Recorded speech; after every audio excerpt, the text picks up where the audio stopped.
Rudy était un nobody moche qui est mort tragiquement sans jamais avoir eu de relation. Cependant, il a une seconde chance en se réincarnant dans un autre monde avec des stats magiques maximales et utilise cela pour devenir le plus puissant des magiciens, empilant les épouses comme des pierres d'infinité. Tout commence après un accident tragique dans la vie précédente de Rudy. Cependant, alors qu'il perd connaissance, il ne peut s'empêcher de penser à combien il n'a jamais pu toucher des poitrines. La prochaine fois qu'il ouvre les yeux, il voit le couple heureux, Paul et Zénith, s'extasiant sur lui et réalise qu'il est réincarné en tant que leur fils. Mais comme son esprit est encore dans le caniveau, il essaye immédiatement de toucher le lait de Zénith. Les mois passent et Rudy parvient enfin à ramper. Alors le dégénéré va directement voler des sous-vêtements sales et observer la servante, Lilith, jusqu'à ce que sa mère le surprenne. Lilith essaye d'avertir Zénith que Rudy pourrait avoir l'âme de Didi, mais Zénith insiste sur le fait qu'il est trop jeune pour savoir ce qu'il fait. Plus tard dans la journée, Rudy regarde Paul manier sa grande épée noire et est si surpris qu'il trébuche et se cogne la tête. Zénith se précipite vers lui et utilise un sort de guérison pour le réconforter, moment où il réalise qu'il s'agit d'un monde avec des épées et de la magie. Alors, quand il peut enfin marcher, il fouille dans les livres de sa mère pour apprendre à utiliser la magie, mais découvre qu'il a besoin d'incantations.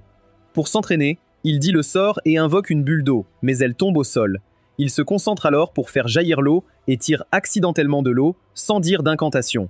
Cependant, avant qu'il puisse essayer à nouveau, il s'évanouit en utilisant tout son pouvoir magique. Au cours des semaines suivantes, Rudy continue de développer son pouvoir magique au point de décider d'essayer un sort de niveau intermédiaire. Cependant, le sort déborde et son eau éclate dans la maison comme un geyser. Immédiatement, ses parents se précipitent pour s'assurer qu'il va bien. Et quand Zénith aperçoit le livre de sorts, elle réalise que Rudy doit être un génie et suggère qu'il prenne un professeur de magie. Paul argue que puisqu'il est un garçon, il doit apprendre l'escrime. Mais Zénith insiste pour qu'il ne laisse pas le talent de Rudy se perdre.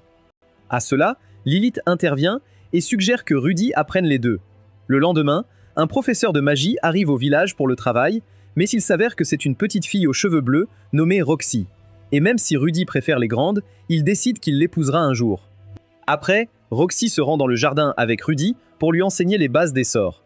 Elle démontre ensuite en récitant un sort et en lançant une boule d'eau qui détruit l'arbre de Zénith. Après l'avoir réparé avec de la magie de guérison, elle dit à Rudy d'essayer.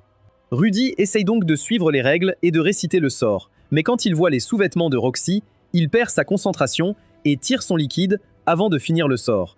Quand Roxy demande comment c'est possible, il avoue qu'il peut faire de la magie sans sort, et Roxy réalise qu'il n'est pas un simple ramasseur de nez. Juste à ce moment-là, Zénith les appelle pour le dîner.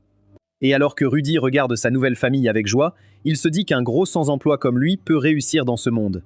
Quelques nuits plus tard, alors que Rudy pratique sa magie de terre, créant des figures en terre, il entend ses parents se disputer et il sort pour gâcher leur plaisir. Cependant, il aperçoit Roxy jouant de son violon dans le couloir, alors il revient pour la laisser jouer en paix.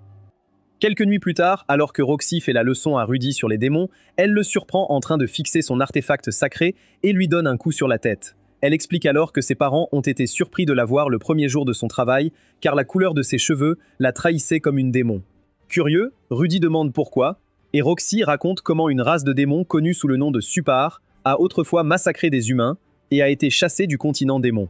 Après cela, elle avertit Rudy de fuir s'il croise quelqu'un avec des cheveux verts et une gemme rouge sur le front, car les Supars sont capables d'anéantir sa lignée sans cligner des yeux. Cependant, l'idiot ignore cela et complimente la couleur de ses cheveux, alors Roxy lui dit d'essayer de la draguer à nouveau quand il aura grandi. Ouille. Ensuite, il la remercie pour le cours et lui souhaite bonne nuit en sortant de la pièce, mais il s'arrête à la porte pour l'espionner pendant qu'elle se change. Un an plus tard, la magie de Rudy s'améliore grâce aux leçons de Roxy, mais il est toujours nul en escrime. Un jour, il aperçoit des garçons de son âge jouant dans les champs. Mais au moment où il s'arrête pour le regarder, il se cache rapidement en se remémorant un souvenir de sa vie précédente où il a été humilié. Juste à ce moment-là, Roxy apparaît et lui demande ce qu'il fait, alors Rudy s'illumine soudainement et dit qu'il s'amuse. Juste alors, Roxy pointe vers des montagnes au loin et dit qu'il y a un pays au-delà, appelé Ranua, où se trouve la meilleure école de magie de leur monde. Elle ajoute que l'école accepte des élèves de toute race et lui suggère d'y aller pour progresser en magie. Rudy dit qu'elle a tout ce qu'il veut chez un maître. Cependant, Roxy lui demande de ne pas l'appeler maître, car il va bientôt la dépasser. Comme c'est la coutume, la famille de Rudy lui organise une grande fête pour son 5e anniversaire. Pendant que Paul les divertit, Rudy se demande depuis combien de temps quelqu'un a fait quelque chose pour lui. Juste à ce moment, Paul lui offre une épée et lui explique l'importance de protéger sa future famille. Soudain, Zénith frappe Paul et lui dit d'arrêter. Elle tend ensuite à Rudy un livre de magie, le rendant excité en la remerciant. Impressionné, Zénith le serre dans ses bras, tandis que Paul regrette d'avoir pris des conseils parentaux auprès d'un robot. Peu après, Roxy offre à Rudy une baguette en cadeau et dit qu'elle contient une pierre magique qui amplifie son mana. Quand Rudy dit qu'elle a l'air bien, Roxy explique que c'est la coutume pour les maîtres d'offrir une baguette à leurs élèves débutants. En entendant cela, Rudy la remercie et promet d'en prendre soin. Amusé, Roxy lui fait remarquer qu'il a appris les 4 types de magie d'attaque avancée en étant jeune et lui dit de se sentir libre d'en faire un usage pratique. Rudy répond que c'est parce qu'elle l'a bien enseigné. Roxy annonce alors qu'elle va lui faire passer son examen de fin d'études le lendemain. Plus tard dans la journée, Rudy pense à comment il est devenu moine numérique après avoir été humilié pour être un cultivateur dans sa vie précédente. Le matin, lorsque Roxy annonce qu'ils vont sortir du village pour l'examen, Rudy devient nerveux et demande s'ils peuvent le faire dans le jardin. Cependant, Roxy refuse, tandis que Zénith souligne que Rudy doit avoir peur des monstres. Juste à ce moment, Roxy explique qu'il n'y a pas de monstres dans la région. Quand Paul essaye de mettre Rudy sur le cheval, il s'éloigne. Alors Roxy lui demande s'il a peur des chevaux. Rudy répond alors qu'il n'a pas peur. Roxy le saisit soudainement et le met sur un cheval. Peu après, alors qu'il s'éloigne, Rudy commence à paniquer. Mais Roxy le rassure en lui disant qu'elle est avec lui, donc il n'a rien à craindre. Quand il ouvre les yeux, il réalise qu'il n'y a rien à craindre. En croisant des villageois, Rudy panique et évite leur regard, tandis que Roxy salue tout le monde poliment. En réalisant que toute l'attention était sur Roxy, il se détend. Roxy lui demande s'il a encore peur, mais Rudy dit qu'il va bien. Quand il comprend que personne ne se moquera de lui dans le village, il commence à sourire et à saluer les villageois aussi. Lorsqu'ils arrivent à l'extérieur du village, Roxy dit qu'elle va lancer le sort de magie de l'eau de niveau, signe une seule fois, et lui demande de le mémoriser. Quand elle dit que le lancer serait son examen final, Rudy demande pourquoi ils le font à l'extérieur du village. En réponse, Roxy dit que le sort pourrait être dangereux pour les cultures et les animaux. Elle fait alors quelques pas en avant et commence à chanter les incantations, tandis que le ciel devient soudain sombre et orageux. Soudain, il commence à pleuvoir et le vent faillit emporter Rudy, mais il s'accroche rapidement à la jambe de Roxy alors que la foudre frappe leur cheval. Ensuite, Roxy soigne le cheval et demande à Rudy de garder ce qui s'est passé entre eux. Quand Rudy lui assure qu'il ne dira rien à personne, Roxy lui ordonne de réaliser le sort. Rudy chante alors les incantations en agitant sa baguette et crée avec succès une tempête de pluie. Quelques instants plus tard, Roxy dit qu'elle n'a plus rien à lui enseigner et le félicite pour être devenu un mage de l'eau de niveau saint. Plus tard dans la journée, lorsque Roxy sort avec sa boîte, Paul et Zénith essaient de la convaincre de rester. Cependant, elle dit qu'elle prévoit de voyager à travers le monde et de perfectionner ses capacités. En entendant cela, Paul blâme Rudy de lui avoir fait perdre confiance. Mais Roxy se tourne vers Rudy et dit que bien qu'elle ait fait de son mieux pour l'entraîner, elle n'a pas la capacité de le guider. En réponse, Rudy dit qu'il a beaucoup appris d'elle. Juste à ce moment, Roxy lui met un collier en cadeau pour sa graduation et explique que c'est un charme de sa ville natale. Excité, Rudy promet de le chérir, et alors que Roxy s'apprête à partir, il court après elle et crie pour la remercier. Après son départ, Rudy lui est reconnaissant d'avoir surmonté sa peur. Il sort alors un de ses vêtements en soie de son stock privé et lui rend hommage. Le lendemain, pendant que ses parents effectuent des rituels de pré-mariage, Rudy demande s'il peut sortir jouer, amusant Paul, qui dit qu'il a toujours pensé ça. Après cela, Paul porte Rudy sur son épaule et lui dit de revenir avec 1 ou 2 méchants. En marchant, Paul conseille à Rudy d'être gentil avec les gens, car la force d'un homme ne doit pas être utilisée pour intimider. Après avoir dit au revoir à ses parents, il croise des garçons du village qui harcèlent un garçon nommé Sylph et se précipite pour frapper le chef avec un sort d'eau, les traitant de lâches. Juste après, les intimidateurs commencent à l'attaquer. Rudy serre les poings et commence à bouger comme un fou, alors les intimidateurs abandonnent. Il s'approche ensuite de Sylph et l'aide à se relever en lui demandant s'il va bien. Il essaie de laver la boue avec un sort d'eau, mais Sylph s'enfuit, pensant qu'il est un autre intimidateur. Cependant, Rudy le rattrape et lui lave les cheveux avec un sort d'eau chaude. Soudain, il remarque les cheveux verts de Sylph. Il vérifie rapidement son front et pousse un soupir de soulagement en ne trouvant pas de gemme rouge. Ensuite, pendant que Rudy sèche les cheveux de Sylph avec un sort de vent, il révèle que son maître était un démon. Sylph dit qu'il ne sait pas, car son père est un demi-elfe. Quand Sylph explique que la couleur de ses cheveux est différente de celle de ses parents, Rudy pense que l'un d'eux a dû tromper. En discutant, Sylph demande pourquoi il l'a aidé, et Rudy répond que son père lui a appris à être ami avec les faibles. Sylph dit qu'il pourrait être rejeté pour cela, mais Rudy dit qu'ils peuvent jouer ensemble. Après avoir remarqué à quel point Sylph est beau, Rudy pense qu'il pourrait attirer des filles s'ils sont amis, alors il se présente. Ensuite, Rudy demande à Sylph s'il devrait jouer, mais il dit qu'il n'a jamais joué avec un ami. Juste à ce moment-là, Sylph lui demande d'apprendre les sorts d'eau et de vent. En réponse, Rudy dit qu'il devra apprendre les incantations et suggère de s'y mettre. Plus tard, Rudy rentre chez lui et trouve Paul contrarié. Il se demande alors s'ils ont trouvé son stock privé. Juste à ce moment-là, Paul se lève en colère et l'accuse d'avoir frappé le fils du voisin. Mais quand Rudy essaye de s'expliquer, Paul le rejette. Rudy lui fait réaliser à quel point il est mauvais en tant que parent. Agacé, Paul lui donne une claque, mais Rudy se relève et dit qu'il a été un bon garçon et mérite sa confiance. Mais tout ce qu'il a reçu, c'est une claque et de la méfiance.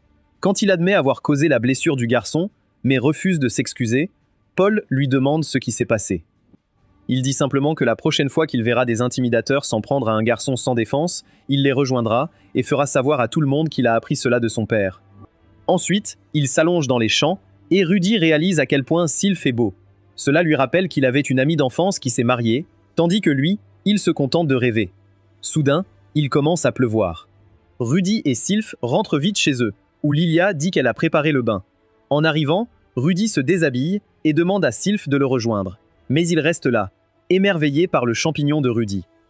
À ce moment-là, Rudy l'aide à se déshabiller, mais Sylph reste timide. Rudy baisse alors son short et Sylph le frappe pour ça. Confus, Rudy réalise que le magnum de Sylph doit être mini comme le sien, mais Sylph refuse d'enlever son slip.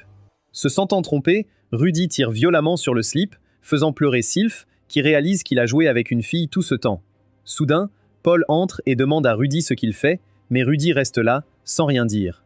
Plus tard, pendant que Paul lave le dos de Rudy dans le bain, il décide d'apprendre de la dernière fois et demande à Rudy pourquoi il a fait ça. Rudy répond qu'ils étaient tous les deux mouillés, alors il a pensé que Sylph risquait d'attraper froid. Quand Paul demande pourquoi il n'a pas écouté quand elle a refusé, Rudy s'excuse. Paul décide alors de lui faire la leçon, et quand Rudy s'excuse, Paul lui dit de s'excuser auprès de Sylph.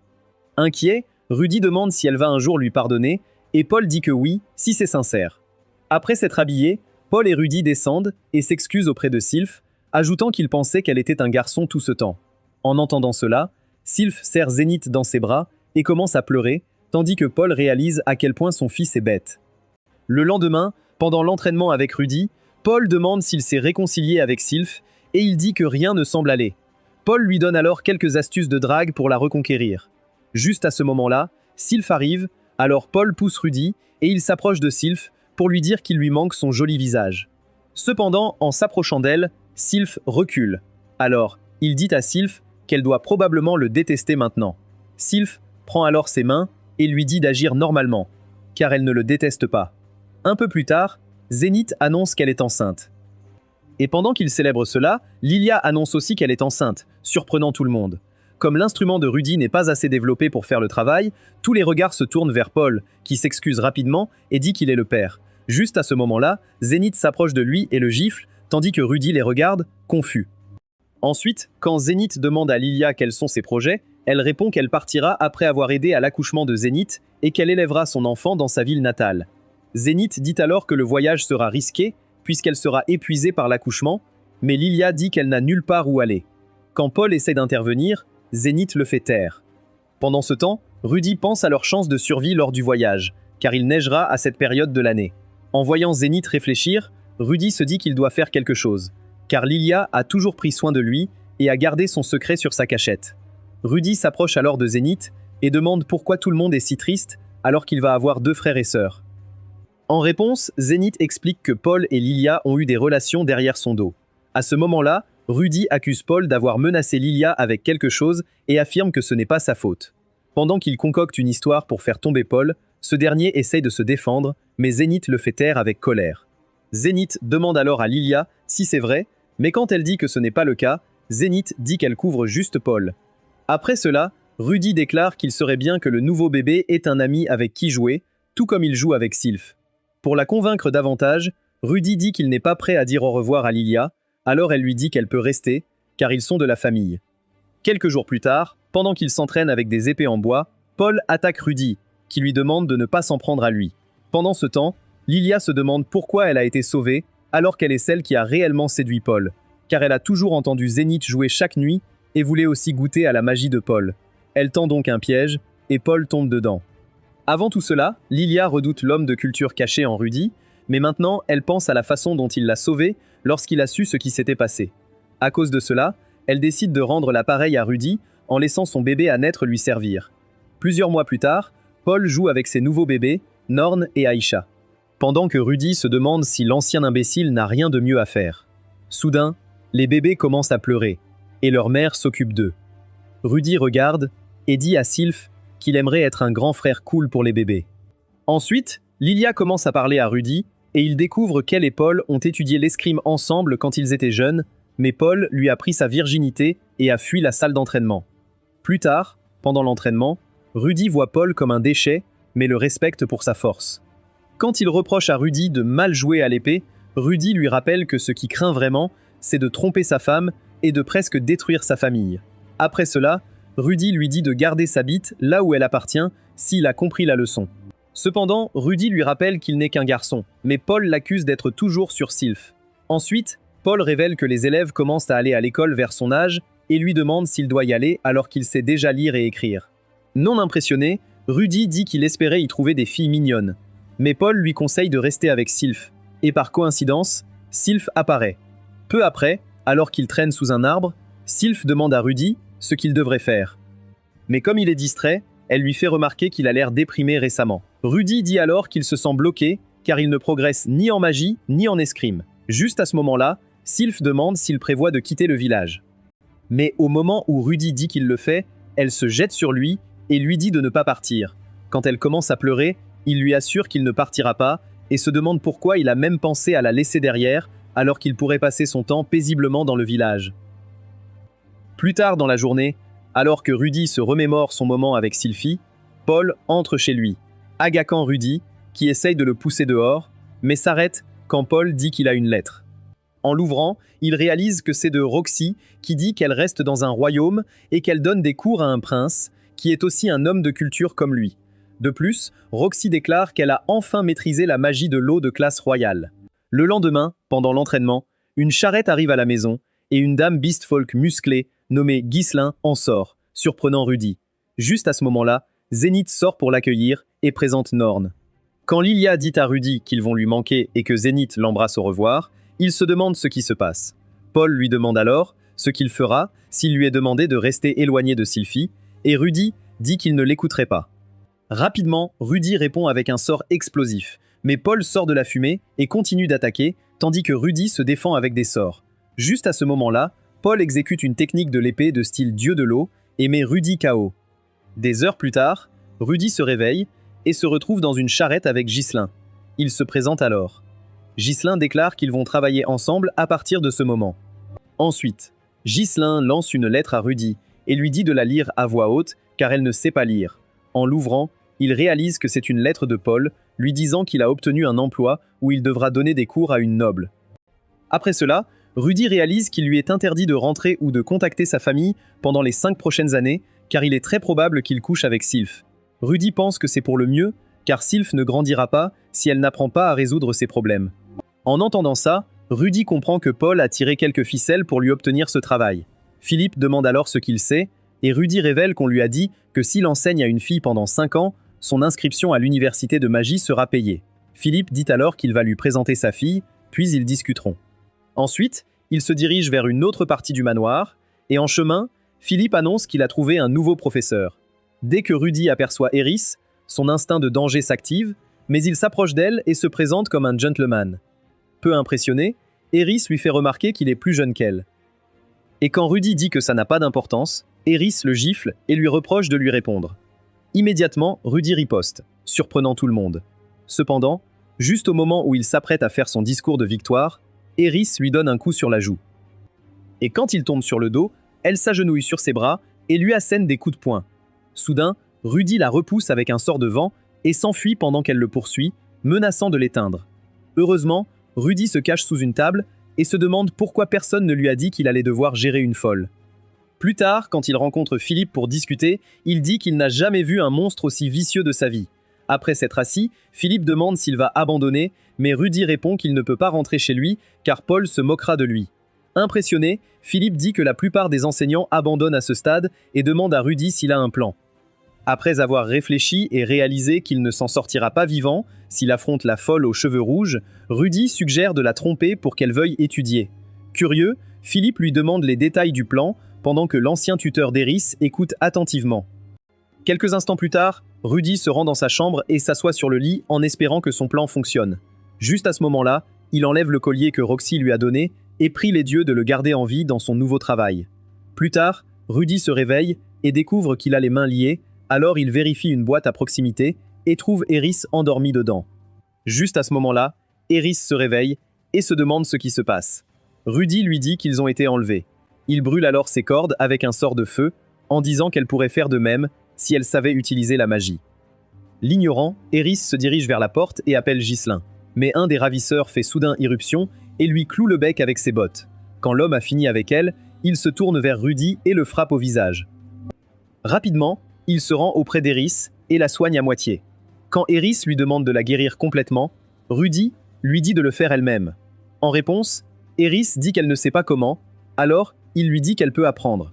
Après cela, Rudy écoute en cachette les ravisseurs discuter et se demande s'ils sont vraiment des acteurs doués dans leur métier. Mais comme ils vont trop loin, il envisage de les attaquer avec de la magie.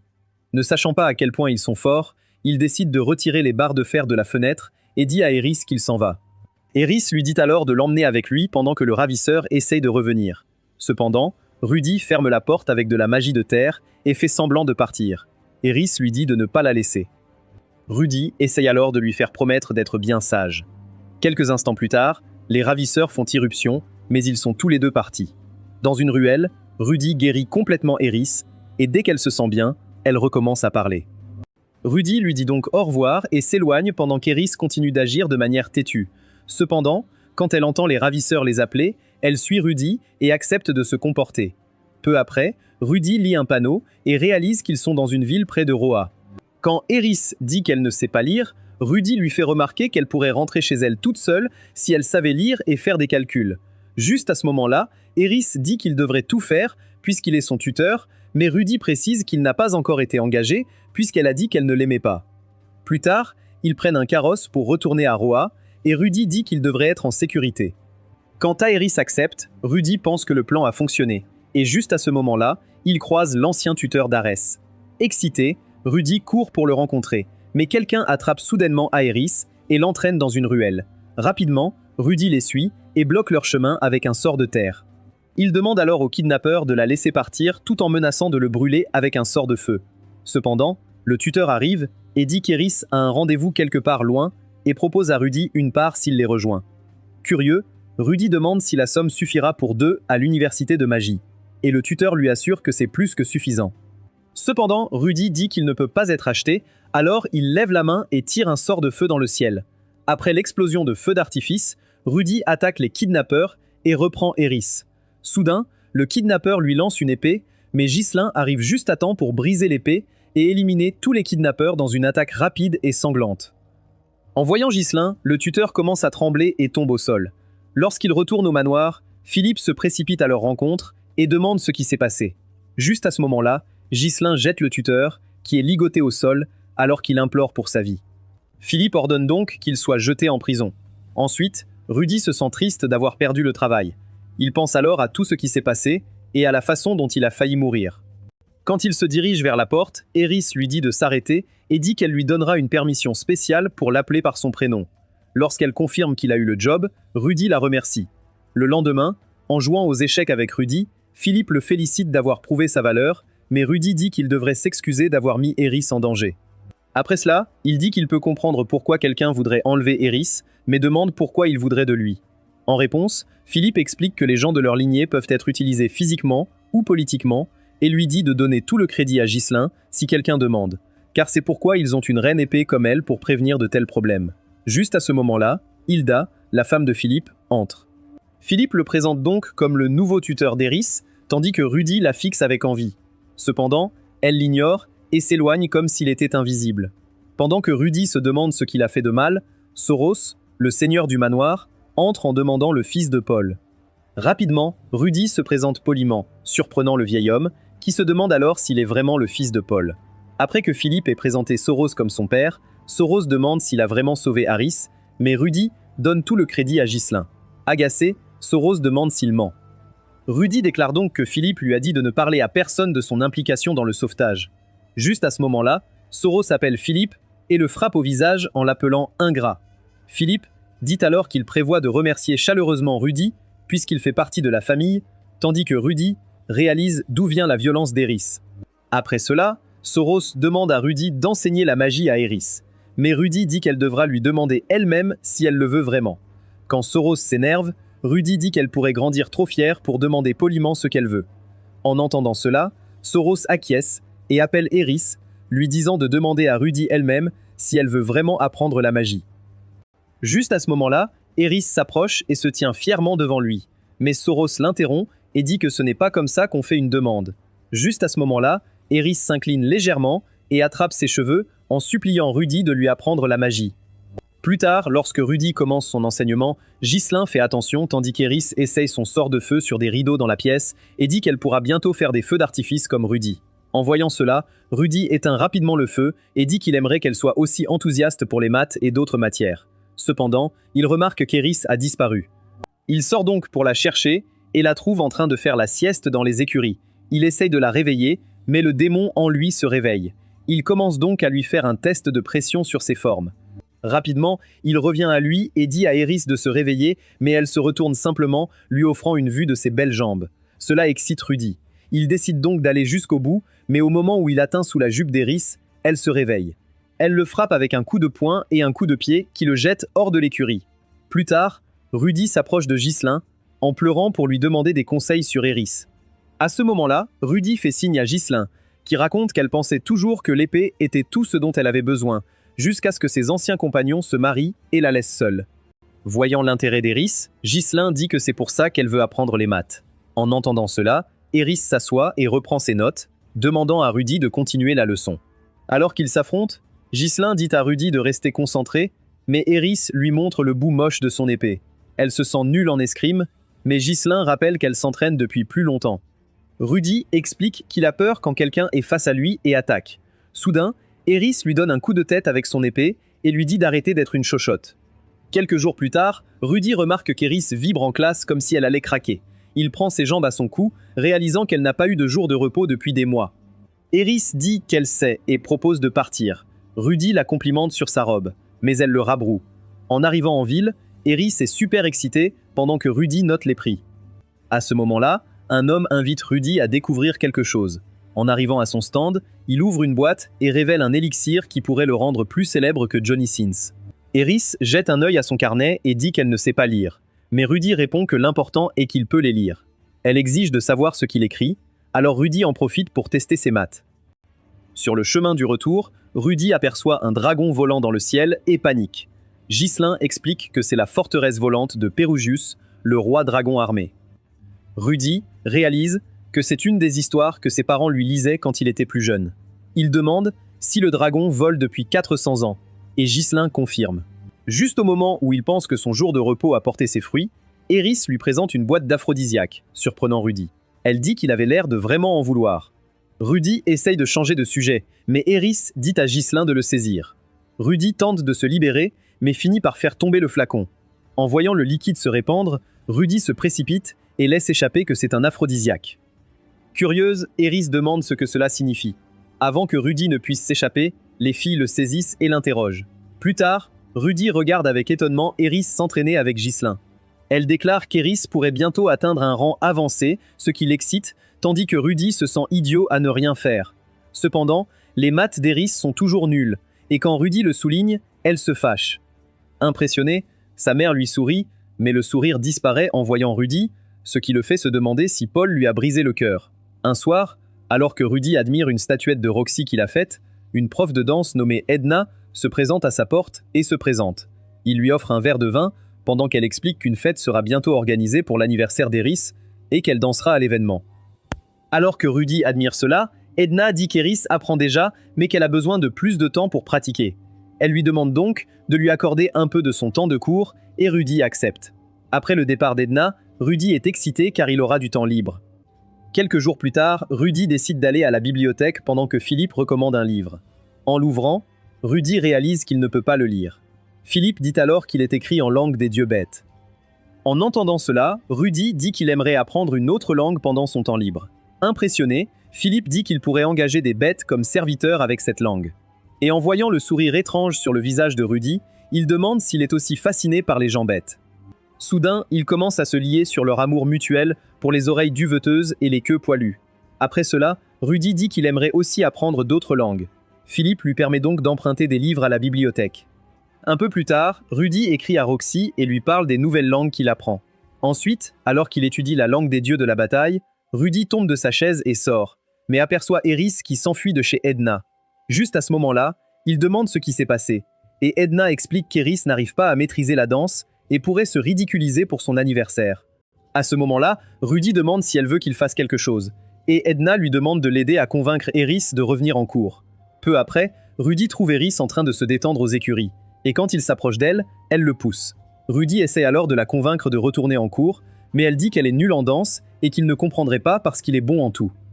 Lucie lui fait alors remarquer qu'il est aussi nul en beaucoup de choses. Il révèle alors qu'il a appris de nouvelles langues, mais qu'il n'arrive pas à les maîtriser.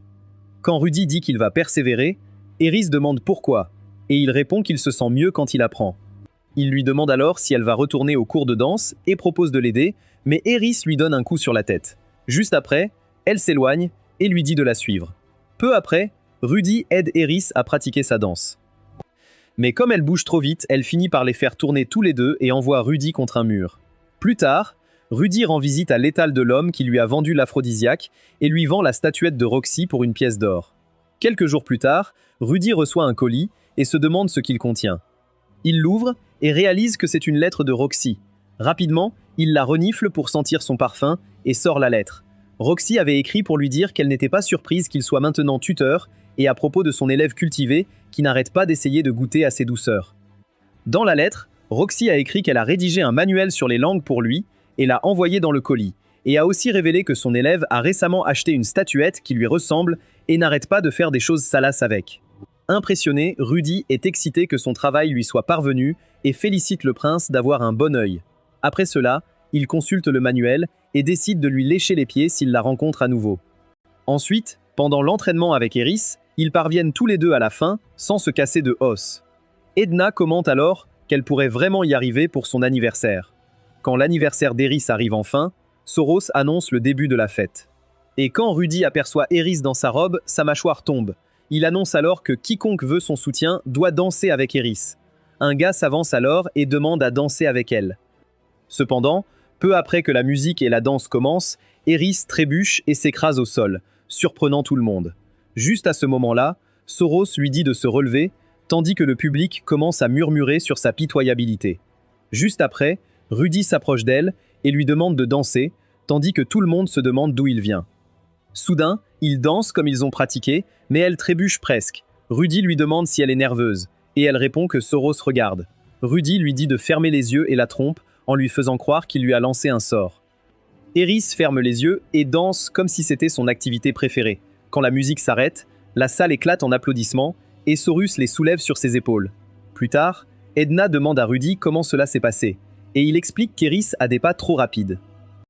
En entendant cela, Eris ajoute que Rudy est incroyable. Soudain, des filles arrivent et commencent à flirter avec Rudy, qui leur dit d'utiliser des protections si l'une d'elles finit dans son lit. En entendant cela, Rudy sourit, mais Eris le gifle et l'entraîne. Plus tard dans la nuit, Rudy offre des baguettes à Eris et Ghislain. Mais alors qu'Eris dit qu'elle préférerait une de ses statuettes, Ghislain accepte la baguette avec gratitude. En voyant cela, Eris change d'avis et prend la baguette en remerciant Rudy. Eris fixe alors Ghislain, qui se demande ce qui se passe. Rudy lui fait remarquer qu'Eris attend aussi un cadeau. Ghislain enlève une bague, qu'elle dit être un talisman transmis par son peuple pour éloigner les loups malins la nuit. Elle l'attend à Eris, qui la remercie. Le lendemain, Rudy se réveille pour trouver Eris dans son lit. Il décide de laisser ses démons jouer, mais il voit soudain la bague au doigt d'Eris, alors il se retire. Ensuite, il se promène et aperçoit une tour à proximité. Curieux, Il monte les escaliers de la tour et trouve Sora. Quand la servante s'en va, Rudy s'excuse d'avoir gâché le plaisir. En voyant Sauron concentré sur une étrange structure dans le ciel, Eris se demande si c'est une clarté post-coït. Quelques jours plus tard, pendant que Rudy apprend ses langues, Eris et Ghislain s'affrontent dehors, alors il sort pour regarder et réalise à quel point Eris s'est améliorée. Juste alors, Rudy remarque la structure étrange dans le ciel, qui semble plus grande, et se demande ce que c'est. Peu après, il entend Eris parler de lui avec Ghislain et une servante, et se demande s'il parle de lui. Cependant, en entendant Eris mentionner qu'il prépare une fête d'anniversaire surprise, il s'en va pour ne pas gâcher la surprise. Il a récemment appris que Paul était né dans l'une des familles secondaires, dont le chef est le frère cadet de Paul, et il est bien pire que Paul.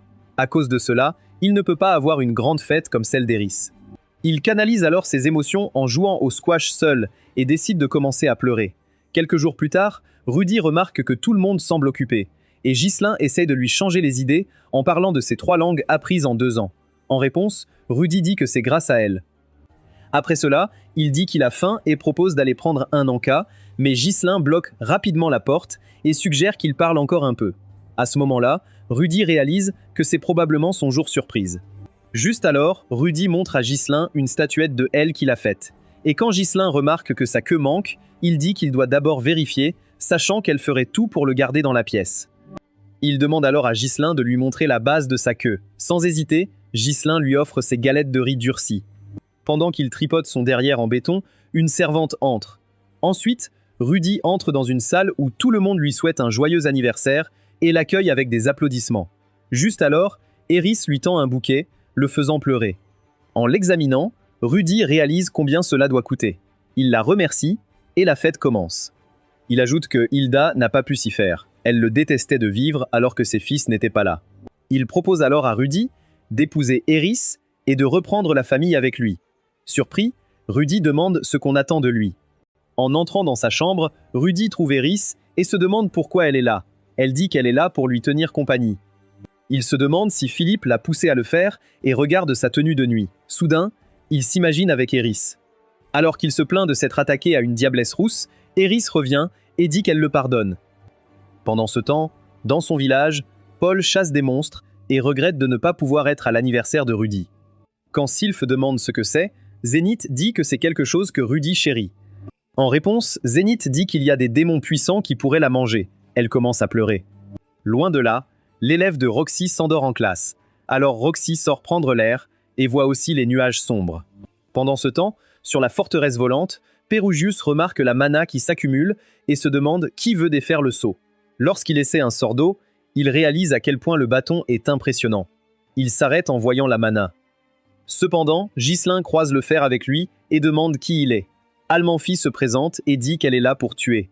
En entendant cela, Almanfi dit qu'elle sera jugée si elle ment, tandis que Rudy essaye de comprendre ce qui se passe. Un homme blanc s'approche de lui et se présente comme le dieu homme. Il dit qu'il a besoin d'aide. Quand le dieu homme lui propose des conseils, Rudy dit que c'est de faux espoirs. Le dieu homme lui assure que son ancien corps va bien et qu'il sera de retour en se réveillant. Rudy comprend alors qu'il rêve. Il demande donc au dieu homme ce qu'il doit faire, et celui-ci lui dit qu'il se retrouvera sur le continent démoniaque où il y a peu de nourriture et beaucoup de monstres. Rudy demande ce qu'il veut dire, et le dieu homme révèle qu'il a été pris dans un cataclysme. Peu après, Rudy se réveille dans un monde étrange et se retrouve dans son jeune corps près d'un feu. Soulagé, il regarde autour de lui et trouve Eris endormie à ses côtés. Il se demande où est Ghislain, mais est choqué de voir un supar nommé Rou Widjard de l'autre côté. Juste à ce moment-là, il prend son bâton et demande à Rou Widjard s'il a été envoyé par Dieu. Confus, Rou Widjard dit qu'il les a vus tomber du ciel, alors il a fait du feu pour les garder au chaud. Rudy le remercie et demande s'il y avait quelqu'un d'autre avec eux. Mais Rou Widjard dit qu'il les a trouvés seuls. Quand Rou Widjard demande à Rudy s'il a peur de lui, il répond qu'il faut avoir peur de celui qui les a sauvés. Ensuite, Rudy se présente et demande où ils sont. Rou Widjard dit qu'ils sont sur le continent démoniaque et demande à Rudy ce qu'ils font dans un endroit comme ça. Rudy explique qu'ils ont été pris dans un grand cataclysme de mana, alors Rou Widjard lui assure qu'il les ramènera chez eux. Finalement, elle réussit à se présenter en tremblant et se cache derrière Rudy, tandis que Rou Widjard fait de même et dit que tout le monde peut être ami s'ils se comprennent. Plus tard, quand elle se calme, Eris gronde sa mère pour tous les mensonges sur les super-hommes. Alors Wu Weijard demande s'ils peuvent être amis, et Eris s'illumine soudainement et accepte. Le lendemain, ils commencent leur voyage, et Wu Weijard les guide à travers les terres désolées. Peu après, Wu Weijard chasse une tortue géante. Et quand ils reprennent leur voyage, Eris demande comment il savait qu'il y avait un monstre là quand il est invisible. En réponse, Wu Weijard dit qu'il l'a vu avec les yeux sur son front. Mais quand Eris et Rudy proposent de l'aider, Wu Weijard dit qu'ils sont trop jeunes pour ça. Quand Wu Weijard prend Rudy pour le grand frère d'Eris, elle le corrige avec colère, disant qu'elle est l'aînée. Quelques instants plus tard, ils arrivent au village des démons, mais Rowan, le garde, dit qu'il ne peut pas les laisser entrer car ils ont l'air suspects. Alors Wu Weijard demande à voir le chef du village. Il assure ensuite Rudy et Eris qu'ils seront admis une fois qu'il aura parlé au chef. Pendant que Rudy se demande ce qu'ils attendent, Wu Weijard explique que la tribu Migurd communique par télépathie. Peu après, le chef du village arrive et Rudy le salue dans la langue des dieux démons, le surprenant par sa politesse. Juste à ce moment-là, le chef se présente comme Rokus et demande à Rudy d'où vient son collier. Rudy répond que c'est un cadeau de Roxy, sa maîtresse. En entendant cela, Rowan s'illumine et dit que sa fille s'appelle Roxy, ce qui fait réaliser à Rudy qu'ils doivent être dans la ville natale de Roxy. Après avoir été invité dans le village, Eris s'affole devant tout ce qu'elle trouve étrange, tandis que Rudy admire combien de gens ressemblent à Roxy. Curieux, Rudy demande combien de temps vivent les démons Migurd, et Rowan dit qu'ils peuvent vivre jusqu'à 200 ans si tout va bien. Il demande ensuite à Rudy si Roxy va bien, et il lui assure que oui.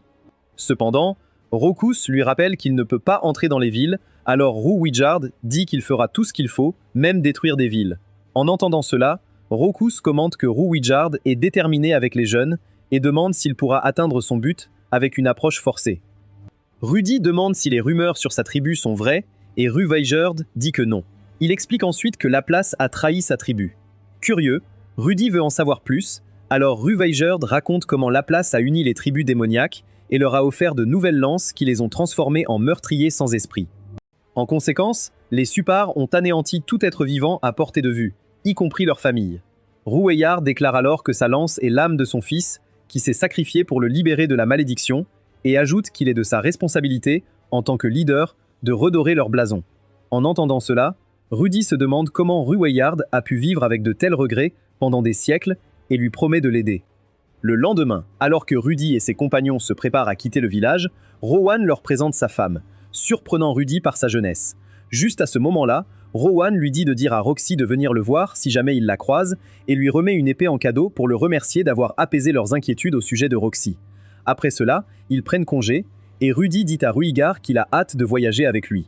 Peu de temps après, une meute de loups des déserts les attaque, mais Eris les élimine tous seuls pendant que Rudy et Ruigar regardent. Quelques instants plus tard, alors qu'ils se régalent de la viande des monstres, Eris savoure la viande et dit qu'elle a toujours rêvé de vivre ainsi. Pendant ce temps, Rudy regrette de ne pas manger de riz et de bœuf.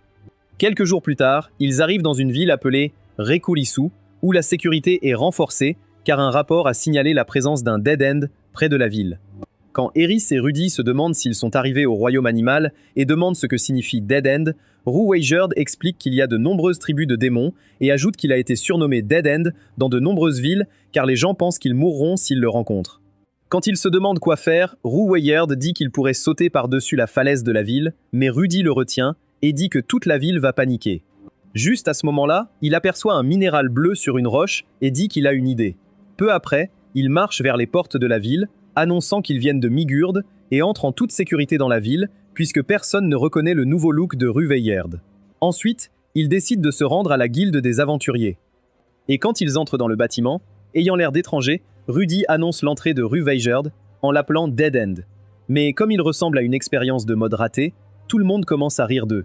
Quand Rudy demande ce qui est drôle, un type à la tête de grenouille dit que les Supars sont censés avoir les cheveux verts et non la couleur de l'embarras que Wu Weijard arbore. Voyant à quel point leur astuce a bien fonctionné, ils s'approchent de la réceptionniste pour s'enregistrer en tant que groupe nommé Dead End. Juste à ce moment-là, la réceptionniste déclare qu'ils commenceront au rang F et grimperont comme tout le monde.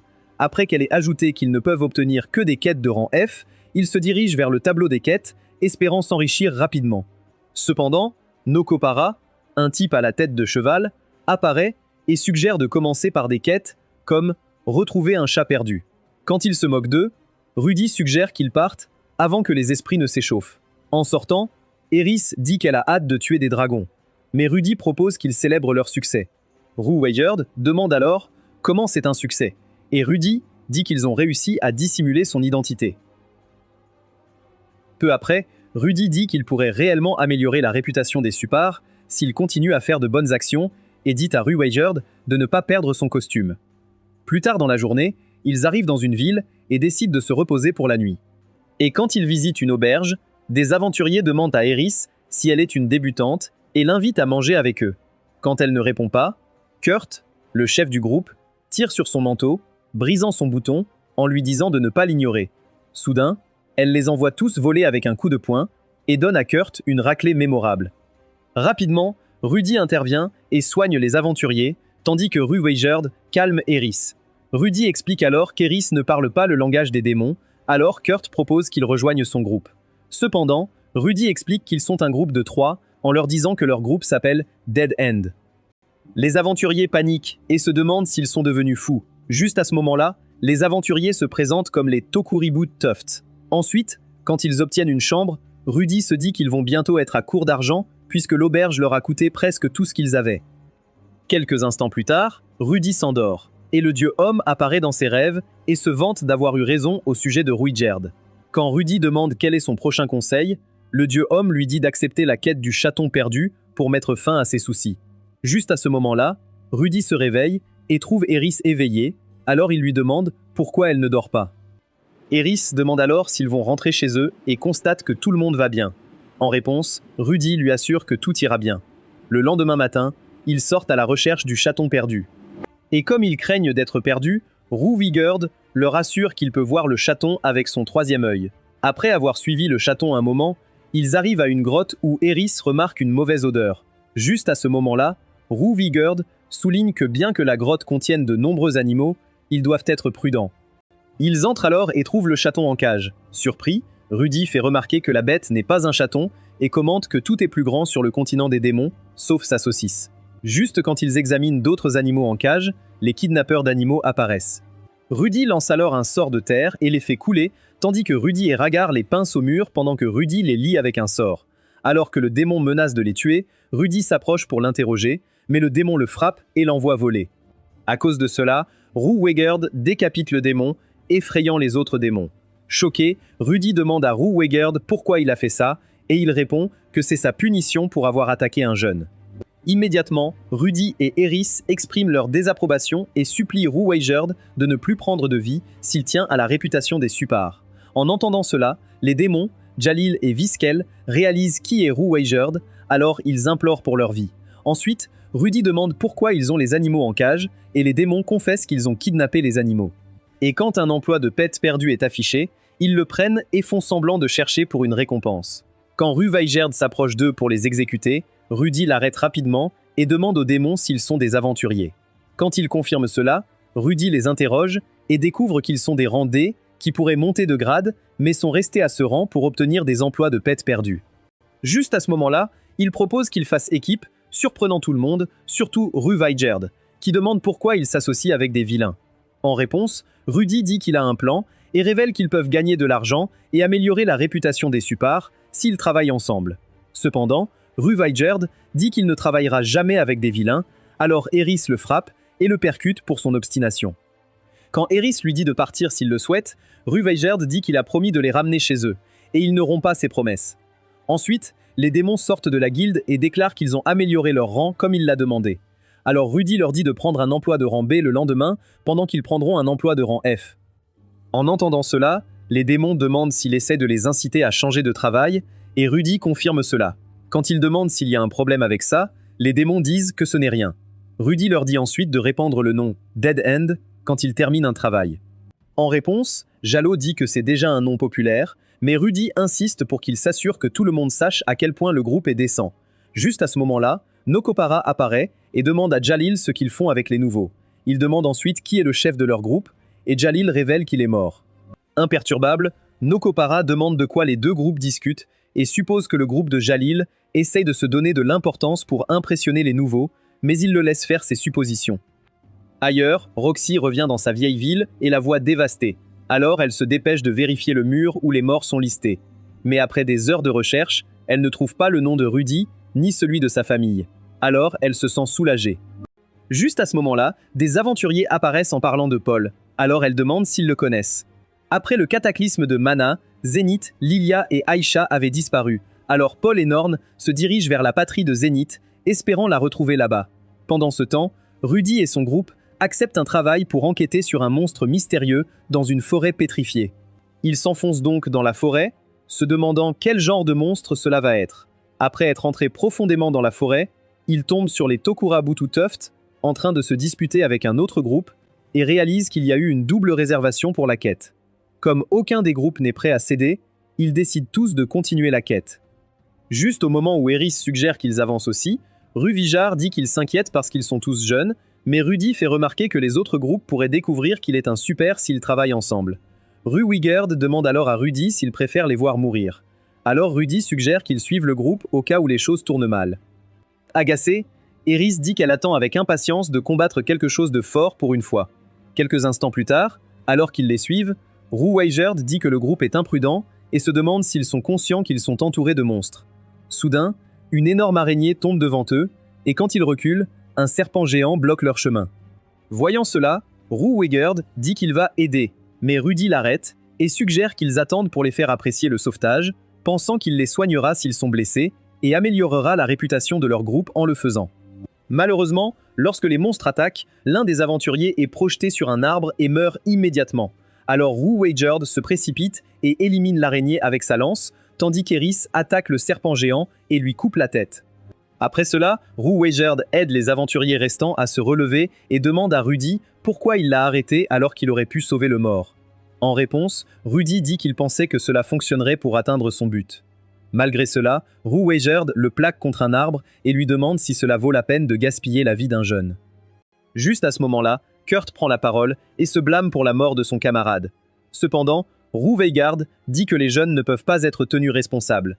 Alors Kurt lui saisit le bras et déclare qu'ils sont tous adultes et conscients de ce dans quoi ils s'engagent.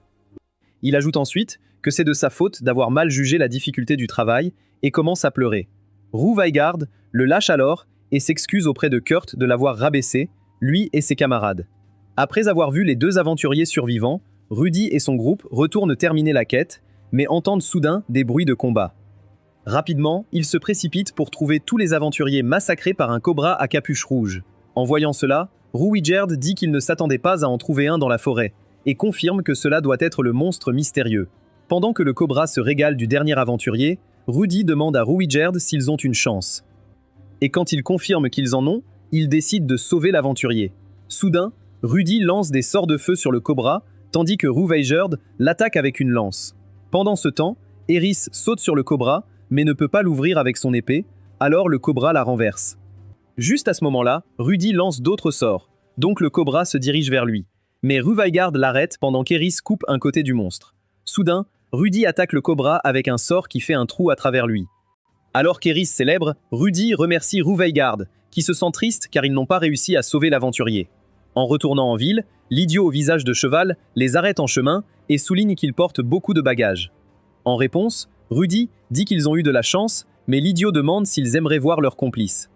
Juste à ce moment-là, Rudy aperçoit Jalil dans une ruelle pendant que le Nokopara essaye de les faire chanter pour avoir échangé des emplois avec un autre groupe. Lorsqu'il leur dit de lui payer la moitié de ce qu'ils gagnent par mois, Rudy réalise qu'ils ne pourront pas gagner leur vie si leur licence est révoquée et quand il envisage de blâmer Jalila et Viskel. Cependant, il se rend compte qu'ils n'ont plus d'option, alors il décide qu'il doit ramener Eris chez elle d'une manière ou d'une autre, même si cela signifie rayer toute la ville de la carte. Alors juste quand il se prépare à lancer un sort de tempête, Ruwigerd vide soudain un pot d'eau sur ses cheveux et lave la teinture. En voyant ses cheveux verts, Nokopara et tous ceux qui sont à proximité s'enfuient. Juste à ce moment-là, Ruwigerd le soulève d'un bras, pendant que Rudy lui demande de l'épargner. Ruwigerd marque alors son visage avec sa lance, tout en menaçant de l'effacer de la surface de la Terre si leur licence est révoquée. Juste à ce moment-là, Ruwigerd saute hors de la ville, pendant que Rudy aperçoit Kurt et son camarade tremblant à proximité. Il demande alors pourquoi ils ont peur de la même personne qui a sauvé leur vie. Plus tard, Rudy et Eris retrouvent Ruwigerd à l'extérieur de la ville. Rudy s'approche de lui et s'excuse de s'être concentré sur l'argent et l'amélioration de la réputation de la Supra. En réponse, Ruwigerd dit qu'il est sûr que Rudy fait tout ce qu'il peut et prend la responsabilité de ne pas avoir réalisé à quel point Rudy était inquiet pour sa situation. De plus, Ruwizard ajoute qu'il a pu sentir la détermination de Rudy à protéger Eris quand il se préparait à mettre fin au Nokopara et le reconnaît comme un guerrier. Curieux, Rudy demande ce que signifie être un guerrier, et Ruwizard dit qu'il s'agit de protéger les gens. Après cela, Ruwizard promet de les protéger, même s'il ne peut pas restaurer la réputation de sa tribu, et dit à Rudy d'arrêter de s'inquiéter. Cependant, Rudy le remercie et déclare qu'il restaurera la réputation quoi qu'il arrive. Il se serre la main et Eris les rejoint. Le matin, Rudy se réveille pour trouver la tête de Ruwigerd rasée, et il explique qu'il réalise à quel point ses cheveux effraient les gens. En voyant cela, Eris complimente son nouveau look, et Rudy lui donne un bandeau pour couvrir son troisième œil alors qu'ils se préparent à continuer leur voyage. Juste à ce moment-là, Rudy suggère qu'ils commencent la première réunion de stratégie sur les impasses. Faites-nous part de vos réflexions dans les commentaires, et si vous aimez plus de vidéos comme celle-ci, aimez et abonnez-vous à la chaîne.